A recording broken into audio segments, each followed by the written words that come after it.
Hello and welcome back, and it's time for another Plex Media Server test, and today we are looking at the DS220J. We are looking at a NAS that came out at the closing stages of 2020. There was a few affordable NASs that arrived on the scene throughout 2020, and a lot of the Plus series as well as some of the Js and some of the rack mounts. But this is a NAS that I never really got round to doing a lot of the Plex Media Server testing. I tested a lot of NASs last year and this year for Plex Media Server, but I never really got round to this one, largely because I've never really deemed it suitable for Plex Media Server. It arrives with an ARM or ARM-based processor, the popular Realtek RTD1296, which is a quad-core 1.4 GHz CPU, and it arrives with half a gig of memory, which for me is painfully low. And I've always recommended to people non-stop that if you are looking at this NAS for utilization of watching 1080p and 4K media, you'll do a much better job of taking advantage of Video Station as the application of choice, because it can take advantage of the native transcoding. Now, by native transcoding, I mean that the CPU inside this NAS technically can support 4K transcoding. H.265 or HEVC, highly efficient video codec media, it can transcode, but only natively. And Plex Media Server, to my mind, doesn't really take advantage of it in the fullest extent. Now, in today's video, we're going to be looking at the same video files that we've always looked at in the past, the same media files that we've looked at to make sure our comparisons are as fair and even as possible. And on the right-hand side of the screen, we will see the bandwidth, we will see the CPU, and we will see the memory utilization. But as you can see, already memory utilization is pretty darn high on this system. Now, part of that is going to come down to a number of these applications running here in the background. Now, I did a video for the DS120J where I showed it with Plex testing, and it had a weaker CPU than this, but I disabled all of these apps. Now, in this sense, I'm keeping them there on screen to show you just how much impact it has on this system with its half a gig of memory to use all of these services here in the background and Plex. And although in the resource monitor you're going to be able to see that a number of these processes have been suspended or put to sleep in the background, as you can see here, they can still flare up and they can still utilize a number of services. So what we're going to do before we even go into the Plex Media Server testing is I'm going to quickly show you guys how to disable some of these apps. Now, let's say, in this case, Surveillance Station. Surveillance Station's a pretty memory-hungry tool. You can go into it in the App Center here, and you can stop the app if you choose. This will suspend the application. If you are using it for security purposes, that means it will kill all the video streams. So again, I do this to show you how to kill background applications, not to advise you to turn off your surveillance setup. That would be madness. You can go back into the application list. You will have to wait while it suspends some applications. Some you can get away with, but as you can see now, Surveillance Station is listed as stating that you can run it, so it's not running it. It has suspended the application there in the background. I can't do my zoom mode while I'm on a list, apparently. Next, I'm going to suspend Video Station. So, Video Station, we're going to get rid of that. And I know this is a lot of preamble for this Plex video. I apologize for that. But it's just, I think it's important that you guys understand that this is a way which, if you are using a NAS, that you can free up some memory. Look, the memory already dipped from system utilization at 77% to 66%. And that is going to go down as I disable some of these tools one by one. I already did this prior to the start of the DS120J video, and I thought it would be important to show you guys how this is done. I'm going to kill maybe one more background application there, just to free up some system memory and performance. Maybe I'm going to get rid of Hyper Backup, but again, I cannot stress this enough, guys. I'm doing this to show you guys how you can free up some memory if you're using it just for Plex Media Server. Do not, I repeat, do not do this if you're using your NAS to protect your data, because this is foolhardy in the extreme, and this is just to show you what this system can be capable of if you're only using it for Plex. I know I'm being repetitious, but please cut me some slack. So let's crack on with the testing. Same file that we always start our testing with is going to be the matrix. As you see here, we are using that 120J. If we look at the resources there, if we go into the transcoder, I have made sure that it can use the CPU to its fullest extent. The seagulls out there by the seaside, always a pain in the bum, but hopefully they won't ruin the video too much for you guys. Let's go straight into the matrix here. This is a 1080p file. We're going to play it natively first. We had to mute the file because of the YouTube bots. But for now, as you can see, boom, we're playing a file here. 720p, I should say, not 1080p. We always start with the 720p file. CPU utilization, we can largely ignore bandwidth because none of these files are going to be tricksy enough to be a problem for this 1 GBE connection. We're just going to focus on this. Again, memory utilization is still pretty high because of the system there. So do yourself a favor and try to focus a lot more on the green line, because the green line is Plex Media Server only. The purple line is total system. Obviously, when Plex rises, system performance will increase, but again, not the end of the world if we're just measuring Plex. Same goes if you look at CPU utilization. The green line is Plex, the red is the overall system consumption by other things. But again, we're checking out our file, it's playing back quite well. Original quality, we can flick through it, it's being absolutely fine. We're watching this over a local area network. We are using, of course, as always, OBS to record here in the background. Consequently, that might cause the odd rendering glitch while recording this, so I apologise in advance, but we're absolutely fine there. So for now, we're going to do our first transcode. We're going to transcode down to 480p. As we see, instantaneous, absolutely fine. We can flick between, it's still playing the file. And utilization is still, pretty modest. Memory hasn't really gone nuts there. CPU utilization is not so bad. We're still using, as you can see, the 220J there. But again, absolutely fine performance there. Nothing really to complain about. Now we're going to go into the troublesome ones. We're going to go into 240p.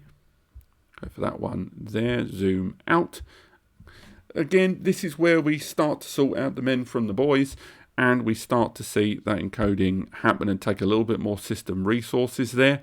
We've already seen, again, that spike up there, and this is where I should probably take a moment to highlight again how much all of the brands, Synology, QNAP, Asustor, all of them highlight about this CPU and how it can transcode up to 4K HEVC media.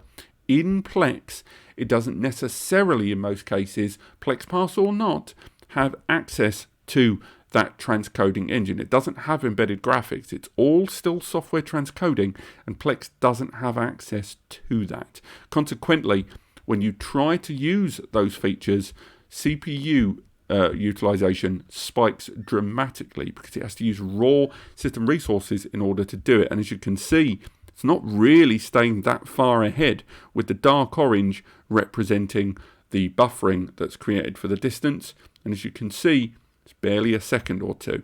If we flick back and forth, it will have to take a little bit of time each time in order to conduct the transcoding we're trying to do. So, although I will say it is playing back this file, I will also add that I would by no means refer to this as steady and reliable and flexible playback. So now we're going to go on to 160p, boom, and have a look at that there. We're going to zoom on out. And for now, again, pretty average looking stuff, guys. It's not exactly going to take your breath away, is it? I mean, again, 160p, you're only really going to use this kind of transcoding if you are on the most meager of data connections and using the most meager of devices, probably a 3 or 4 inch mobile screen, maybe 5 at a pinch. But again, you would have to be running on pretty limited resources to take advantage of this kind of transcoding or find it necessary, but it's always good to test it. So again, it's played back that file. CPU and memory utilization, they're pretty high. It's been consistently there in the 70s, hasn't it, all the way along. So now we're going to move on to our 1080p file. Good old little shop of horrors. We played it before. All the transcoding, all of the metadata scraping, all the information's already been done. So let's go ahead and click play and have a look how things go. We've given the CPU a little bit of time to get its bearing once again while it playbacks this file. Again, this is a 1080p, original 9 megabits per second file there. Leave that to do its thing. We're able to skip back and forth pretty easily. There we go, with lots of recognition there all the way through. Bing bong. No slowdown there, instantaneous. God, I love the fact there's an alternate ending on this. The original ending, dare I say, not that nicey TV version that a number of us got. But for now, as you can see, absolutely fine playback. Everything's running through, tip top. So, now we're going to commit our transcode. Now we're going to go from 1080p down to 720p, 4 megabits per second, and instantaneous playback. Absolutely fine. We're seeing a few little bumps, tiny bumps along the way, but ultimately it's playing back this file absolutely fine for us. So again, now we'll go down to 480p, where we'll start to see those problems in handling start to arise. No doubt the CPU is now going to start to do that aggressive little spike going up for us there. Memory as well. Memory has taken a very significant jump. Now, bear in mind, once again, this system only has 512 megabytes of DDR4 non-upgradable memory. It's soldered to the board, so you can't upgrade it there. So again, once we go to the bigger files and we go to the more aggressive playbacks, this is going to be its own special bottleneck, and it's not just about the CPU anymore. And again, we're not seeing playback happening particularly quickly here on this 1080p file being transcoded over to a 480p conversion. So again, we can zoom back out. We're still not seeing any activity there. It may even just kick us out of Plex because it hasn't got the hardware resources. But it looks like it's given it a damn fine try. But how far ahead the buffering can take, if we look at it there, we're not really seeing it. We're seeing the buffering happen there. If we sort of zoom away a little bit there, we can see that it's barely, really barely staying ahead of playback. And I think this is just going to judder because it's only just staying ahead of the game. Well, let's go down now to the 240p. We'll wrap up things on this 1080p file and move on to the Jellyfish files shortly. But again, I think we're in for a long old wait here, probably worse than before as well, as this system tries to convert this 1080p big old file down to 0.3 megabits per second to 40p conversion.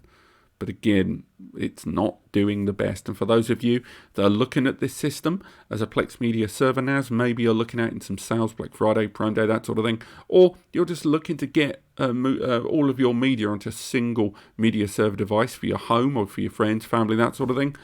Right now, you want to make sure that everyone can play back these files natively. If they can't play them back in their original versions, you ain't half going to have a bad time converting these files. But again, it's managed to convert it barely. But I think for now, we're going to wrap things up on this file. We can come out of it there. And now we're going to move on to our 1080p and 4K Jellyfish files. Now, for those that aren't aware, I always add this extra bit to the video. These are the Jellyfish test files. You can check them out. Just, again, Google Jellyfish test files, or their logo is in the bottom corner of every one of these videos. Jellyfish provides the same 30-second file in multiple variants, different quality levels from 1080p to 4K, different bit rates ranging from as little as 3 megabits per second all the way up to 400 megabits per second as a behemoth file. They also support H.264, the older generation of compression technique used in 1080p, 4K and such, but also HEVC, otherwise known as H.265. This is the far more efficient compressive technique, but unfortunately a lot of media players are not native HEVC playback devices. They haven't got the licensing. That doesn't just apply to NAS, that also applies to a lot of client devices, and 10-bit, otherwise known as HDR in this context, is an extension of that. Now, why am I playing the same 30-second file? Because each time it is played, it gets heavier. If you look at here at the top of the screen, the lightest version of this file is just 3 megabits per second. But as you scroll down, they get bigger and bigger, both in quality and size, with the largest one being 1.4 gigabyte. Regular viewers know all of this, and I apologise for always repeating it, but there's always going to be new people watching this. So let's go ahead and play the 1080p 3 megabit per second H.264 file. Let's get the quality there. But as you can see, it's not able to play it straight away off the bat. We'll try it one more time. Open it up there. And able to play it. I'm not sure about why it did that hiccup before. Maybe if that was a resource issue, I'm not 100% certain. But nevertheless, it is able to play it on that second time. We might let it slide this once, but we'll see if it happens again later in the video. But it's playing back the file. We can skip back and forth. And we're not going to do much transcoding of these files, because I think this is going to be more about the density and the extent to which you can play 1080p. But as we can see, it's playing it fine. Now, that same file, same density, dare I say it. If you look at all three versions of this same file, all of them are around 10 megabytes in size. All three of those are 10 megabytes or so in size, and that's these three files. But when we try to play the HEVC version, not only will the NAS have to transcode it, and there is that error again, I'm not a fan of that. But if we try to play back that file first thing, and this is in the HEVC version, so again, not the 10 bitrate media version, zoom out there, we can see that it's already struggling. It's going to try to convert it. We're seeing the CPU utilization spike, but what's particularly noticeable is the memory spike. Very rarely do we see memory spikes in Plex Media Server testing.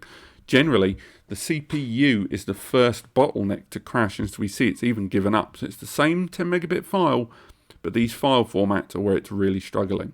Same goes if we go through the 10-bit version. Let's see if it kicks us out with that error again. And again, are we going to see the memory being the bottleneck on this system? That 512 megabytes. A number of you may also highlight, I'm sure, in the comments that we are using DSM-7 on this system, which has a recommended 1 gigabyte of memory. And if I was running this on DSM 6.2, maybe it'll be better. I will highlight that I have tested Plex on the DS220J privately using these files before, and to be perfectly honest, this is the same thing I saw, DSM 6.2, DSM 6.1 in the previous generation of 18 series that had the same CPU as this, and DSM 7 is not proving to be that much different. We're seeing it try but not succeed. So what we're going to do is concentrate just on the H.264 files for now. Hopefully OBS is still recording. Let's carry on. So if we only look at H.264 for now, we can see the extent to which it's going to play back these files, both in 1080p and in 4K. As we can see there, playing absolutely fine. Original 10 megabits per second. All of the buffering and stuff in the background has been absolutely fine. Memory utilization hasn't really bumped too much, but I think we're absolutely fine here. Let's come out of it there. Next, we're going to go into the 30 megabits per second version file. Again, sticking just with H.264 here. And we've got that error there. I really do not like that error. It's starting to annoy me. But let's go with it there. Perhaps it's because we're trying to open up a lot of these settings quickly, but I would expect it, given this is probably what, my 18th or 19th Plex Media Server test, I would expect more. But there we go, moving forward, we're playing back the file type there, the 1080p. It's caching, but not doing it, the buffering and the caching isn't quite being as quick as it could. And we're starting to see those bumps there happening in the background with this file. We can still skip back and forward, of course, because it has cached all of the data for it in this 30-second file. But still, we'll come out of it there. Moving away from 30, we're going into the 100 megabits file there. Go and play that one there. Again, we're seeing that memory and CPU spike up there. I do think that memory is going to serve as quite the bottleneck on this in these tests moving forward. It's very rare, as I say, for memory to be any kind of throttler with Plex Media Server. We're seeing the caching, but as we zoom in there, we can see that it's not actually that far ahead of playback. It's going to jump ahead, but it's not going to maintain that much of a lead. And we're seeing the bumps there. Oh, no, it's just barely surviving the buffering there versus playback at the bottom of the screen. I do think, no, it's paused there. It wasn't able to do it. So I do think we're going to have to call this test a fail, realistically. So we're going to come out of it there. Oh, no, we're going to go back. And we're going to scroll down. We're going to leave the realms of 1080p. Now we're moving into 4K. So this is a 120 megabits per second 4K UHD H.264 file. I will also add, dare I say, that this is a NAS that natively will play back and transcode 4K. But the extent to which it's going to do it here is something I would question. And look, there is that memory spike there at well over 80%, 84% total, and only, it's throttled the amount of memory that's available to Plex Media Server there overall. And the buffering is happening there in the background, but as we've seen in other files, this 4-second mark can generally be the kiss of death. And the fact that it hasn't moved beyond that, and the utilization of the processor and the memory is not spiking up, suggests to me that this is going to kick us out of Plex Media Server very shortly as it tries to play back that 4K file. And yes, we've hit a wall. So again, the final test file is, of course, into H.264. It's a 200 megabits file. We'll zoom back out. And if it wasn't able to play the 120 4K file, it's almost certainly not going to be able to do this larger 200 megabits per second 4K UHD file there. We're seeing the spike there, and you can hear the seagulls. They disapprove as well, shockingly. God, I love the seaside, guys. And as we can see, playback error, doesn't want to play the game there. So again, I think we've reached the end of what we can do with this NAS. I do think 1080p, unless you're using particularly dense media, and it is worth highlighting that all of this stuff at 100 megs and 120 megs is particularly dense media. I mean, again, if you look at the files here for 30 seconds of footage, we're seeing at the for 30 seconds of footage, these files leap from 35 meg into 100, 300, and then 400, all the way up to 1.4 gigabytes there. We'll try a couple of HEVC files, but again, we've already seen that HEVC does not play nice on this system.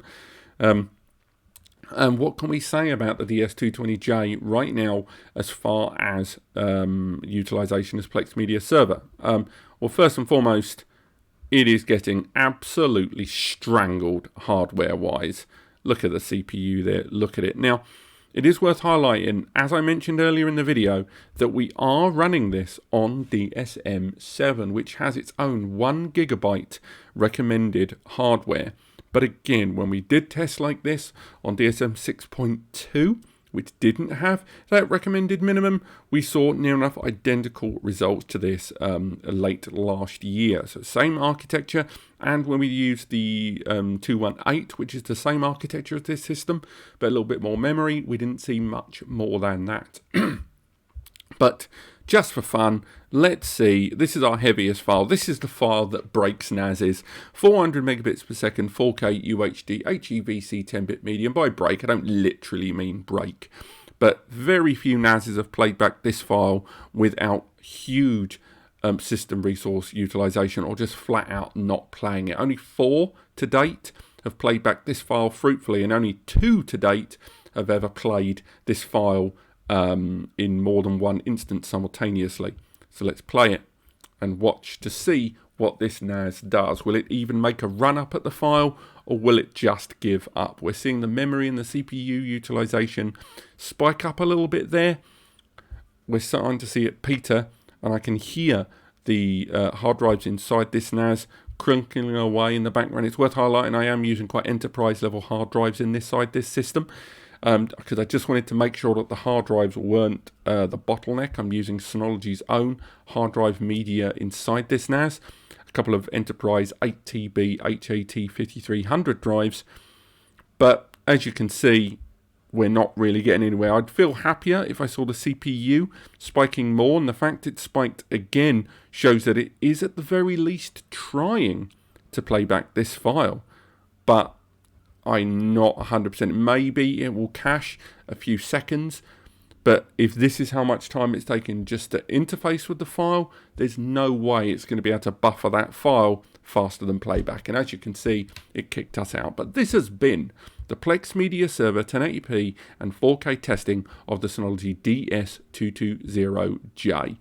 We have got tests coming soon where we're going to be utilising these more affordable NASes and Video Station, because we have talked about them in the past. And although that's a more Synology-centric app, a number of you do wonder about going for Video Station on these NASes over Plex to see whether you can take advantage of the hardware inside. And of course, I will let you know how those go. But if you did enjoy this, click like. If you want to learn more, click subscribe.